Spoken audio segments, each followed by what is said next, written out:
Alright everybody, welcome back to the channel. Hope you guys are doing well. Today we're back on the Brighton branch and we're running the Brighton local today. Right now what you're seeing is we are pulling our power out onto the turntable to turn it and get it ready. And here in just a second you're going to see our work for today. We are going to be moving around 25 cars in and out of spots. Feel free to pause the video if you'd like to read through this a little bit more. I got about 10 seconds for each one or so. The Brighton local serves all industries in Brighton, as well as spotting cars in the yard for pickup by the Trainz. And as you can see today, we're going to be working the lumber mill, the team track, the yard, and the ice tracks, as well as a little bit of the engine facility here for coal and such.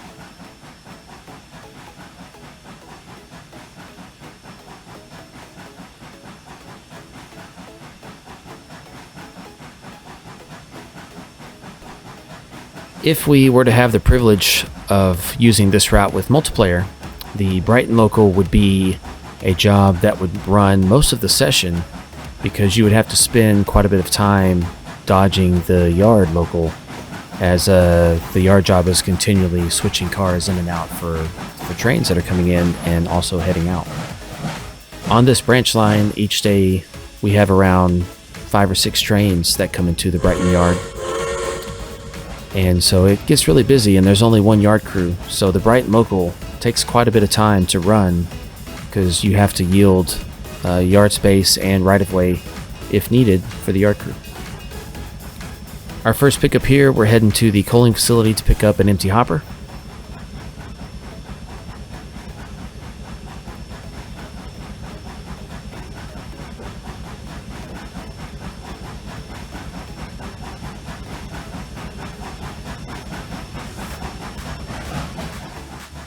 For our second move, we're backing up here and we're going to go grab a gondola from the wood chip track for the lumber mill. On this route, I didn't have the space to really model the lumber mill, so what I did instead was model the tracks that serve the lumber mill. That way at least you get a lot of good car movement and a lot of things, a lot of action in that regard. But at the same time, as much as I would love to model a wonderful lumber mill, I just didn't have the space on this one. Alright, now we're moving our road power from our previous train, getting it out of the way, back to the turntable to turn around and store for now.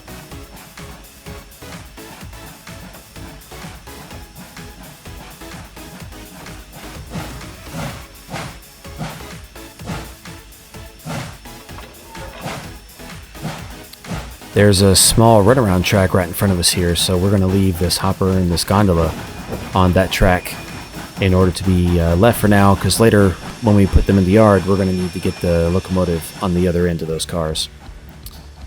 And slowly we're going to back up here and start working the lumber mill. We've got some pickups. If I remember correctly, we're picking up all 4 of these boxcars you see in the frame actually.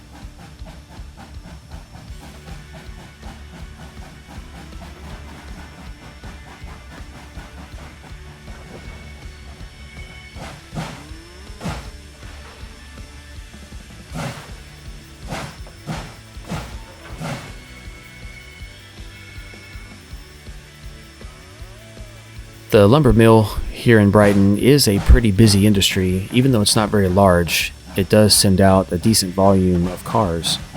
It's got to send lumber to the different team tracks for all the towns. There's at least 2, possibly 3 industries that also take lumber loads, and then on top of that, lumber and wood chips can get sent all the way down to the interchange at the south end of the route, and that gives potential for 20 to 30 carloads a day if we wanted to.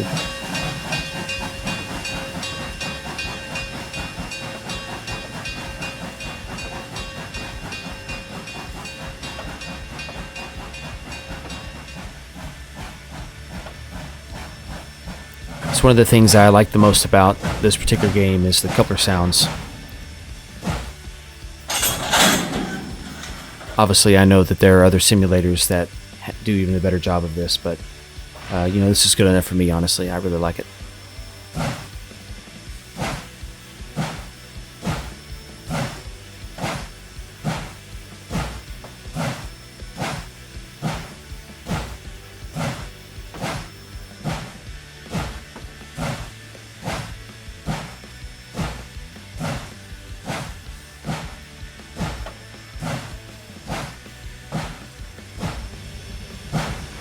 With this view, what you're going to see is we're going to go ahead and pull forward a bit, and we're going to pull back on the runaround track where we left that gondola and the hopper earlier, and we're going to grab those, and then we're going to go ahead and head over here to the yard in the background and start sorting this cut that we picked up. This is one of the reasons that the Brighton local takes so long, is because you have to do it in sections. You know, we don't really have train links longer than 10 to 12 cars, so for a local, you know, that's anywhere from 6 to 8. And, you know, when we get that many cars, that means it's time to go to the yard and start doing some work.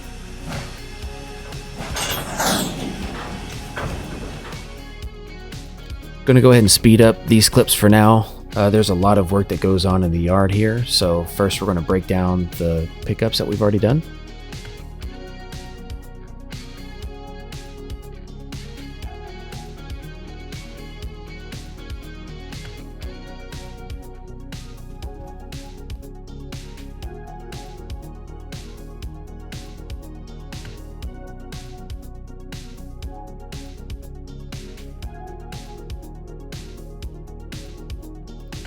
While we're watching this, go ahead and talk for a bit about the Brighton Yard. The Brighton Yard has 7 tracks that we can place cars on. There is a 0 track that we use for building or breaking down trains or for storage, temporarily of course, while we're making some moves in the yard. The longest track can hold probably 14 or 15 cars, and the shortest one holds about 10 or 11. But since it's kind of a small class yard, pretty much each track serves a different location on the route. In order to keep it simple, whichever cars we put in first are usually the cars that get pulled out on the next train. That way we don't have to do as much switching. The idea behind that is mostly just usability. If we were to do multiplayer, we don't want to spend too much time shuffling a lot of cars around when you have to build trains fast, even though that does mean that there are probably some cars in the background that get left there in the yard for a long time.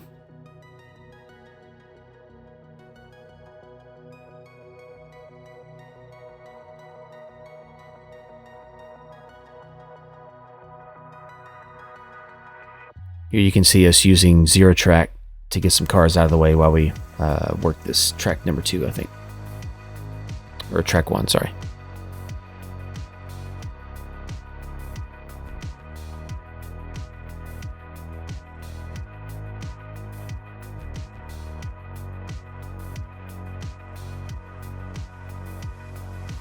I decided this time around I would try a longer form of watching some switch moves in the yard. I don't always necessarily show an entire switching sequence, but I wanted to get some opinions. You know, if you guys like the longer form where you get to see more of the switching moves from one camera angle, let me know if you like that. Obviously, you know, if you don't like that, let me know that as well. I'd love to hear you guys' feedback.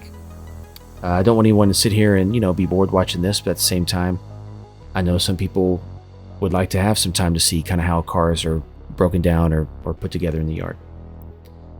Here we've pulled another cutout, and we are going to work the ice tracks now. Typically, any reefer that comes onto the route loaded is going to be sent to the ice track.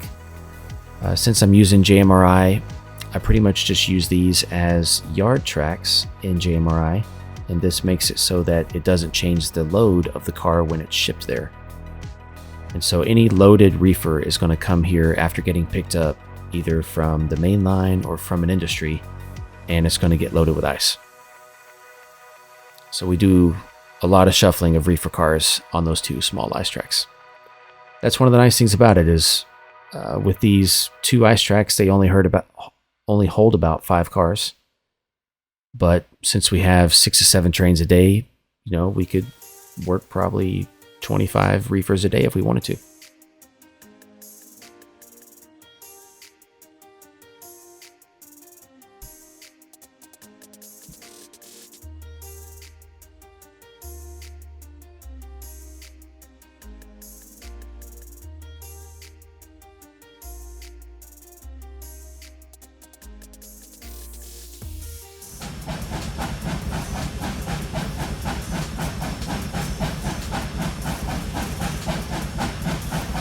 Alright, now we're pulling out a long cut that we've been working, and we're going to start setting these cars out.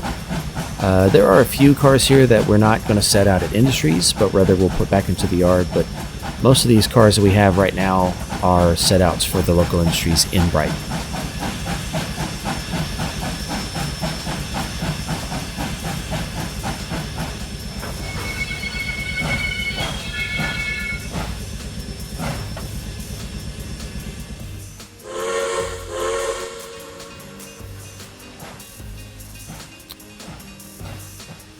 Here we're going to go ahead and pull forward, and we're going to grab the 4 reefers in the background.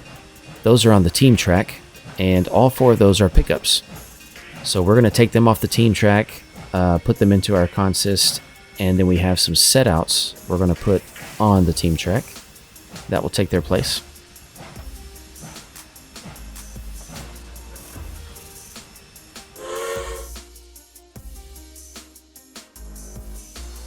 Once again, going to speed this section up just because it's some routine switching and block swapping and all those things.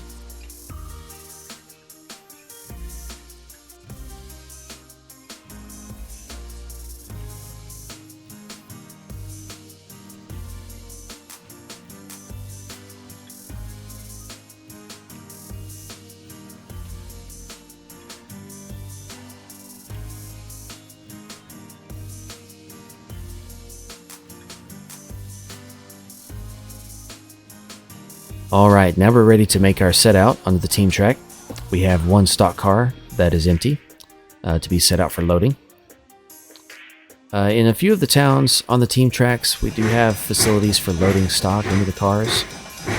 But it just kind of depends. You know, sometimes JMRI rats them and sometimes it doesn't.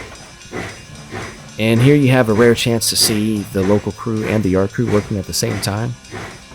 Since I was playing in single player making this video, you know, I was having to run both these trains at the same time. That was a bit of a challenge.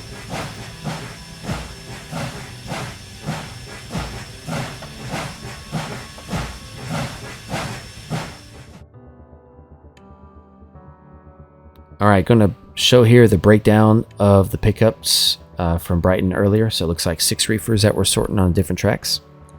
So speed that up again while we watch this scene play out.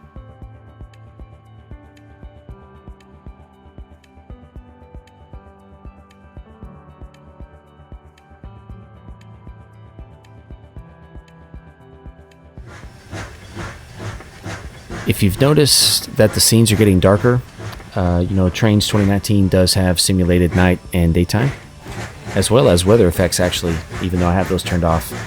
But I do run the time clock on these sessions at 4 times normal speed, so it does actually get dark pretty quick. You know, you can be running one train for an hour or so and it'll get dark on you. Alright, we're going to do some more speeding up as we do some car movements.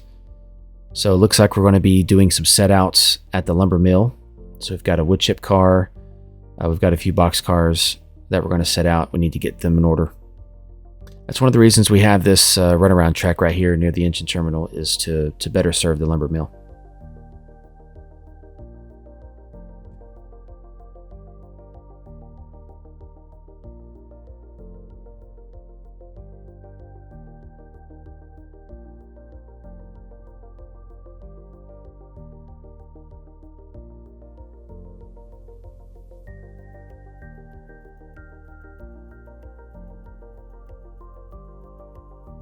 Alright, we have now officially made our first set out at the lumber mill. I will say also, you may see some flat cars with stakes in the background there to the right. This local train does not serve the cars that bring in the logs. We have a special train that runs to Hartley that picks up logs and like rock and sand for the brick plant. So that local, which is a different one, gets to serve exclusively the log track here at the lumber mill. But this local does serve both of the lumber tracks and the wood chip track, as well as the sand track for the engine terminal, the coal house, and the team track, and the ice tracks, and the brick factory.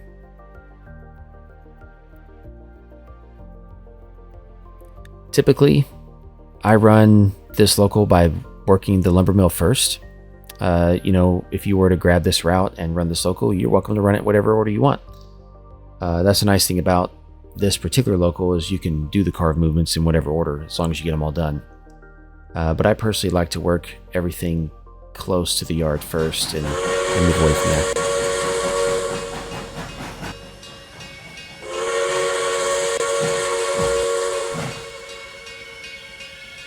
In this scene, we are much further to the south now, and this is over here by the brick plant. You see some bricks over there by the tracks. We're going to go ahead and back up and set this flat car out over where it goes to be loaded with bricks. And then we'll come back and grab that hopper and continue to shove as we go back to the area for coal and aggregates.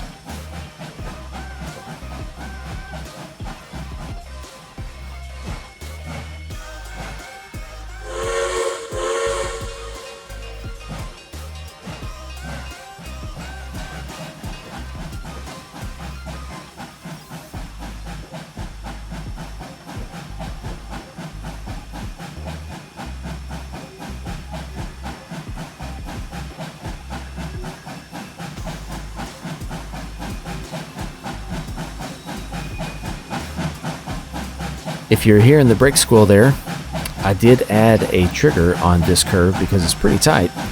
That simulates that brake squeal sound, just to, you know, add a little nice touch to it. It's like when you go run on someone's layout and they have some different ambient sounds and things. The only downside to the brake squeal or the, you know, curve squeal triggers is that they kind of only have one volume. It's really loud. So here we are working the aggregates and the coal track. So the brick plant takes coal to come in, and then we pull out empty hoppers, and then we bring in like gravel and sand and things in order to make bricks, and then we take empty hoppers out of there as well. So the local switches the actual mill, and then there's another train that will actually take these hoppers to be loaded on the other parts of the route where we load those goods.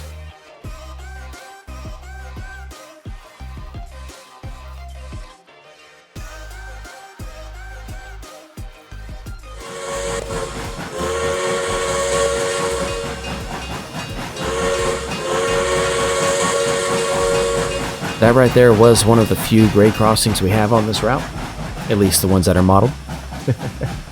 But here we are back in the yard, getting ready to make our final move here with these two hoppers. We're going to use the double crossover to run around here. You don't get to do this very often, but fortunately those two hoppers are short enough we can bury them on that double crossover and get around them.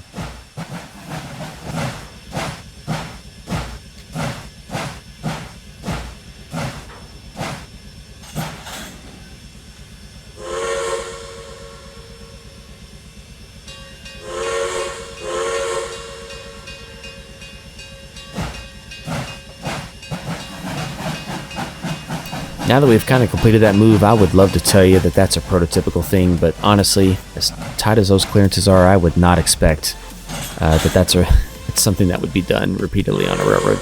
But hey, I don't know. You know, if I'm modeling the 1930s or whatever with this thing, who knows? I mean, it's almost 100 years ago. Anything could have been possible back then, right? Hopefully you guys will take the opportunity to go grab the route off the download station. It is one of 2 routes that I have up that are free.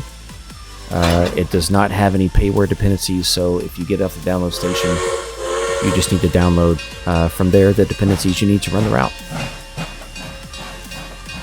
Do keep in mind that you will not find the locomotives that I'm running on, however, because those locomotives are payware, and so I'm not giving those out because they're not mine. But you can go to Trainz to purchase those. Tell Steve I said hello, and he should pay me because I'm giving him a plug. I do enjoy operating this route. I really enjoy switching. I like moving cars that, you know, first and last mile. This route is perfect for that. It's small, it's tight, it's got a lot of switching to do. It's just my favorite kind of railroading. You know, if I was a railroader in real life, I probably wouldn't like that so much because it's a lot more work. But hey, this is just for fun. But I hope you guys enjoyed the video. Don't forget to like the video, to share and subscribe. If you guys enjoy operations as much as I do, then definitely stay tuned for more videos in the future. Thanks again for joining, and we'll see you guys next time.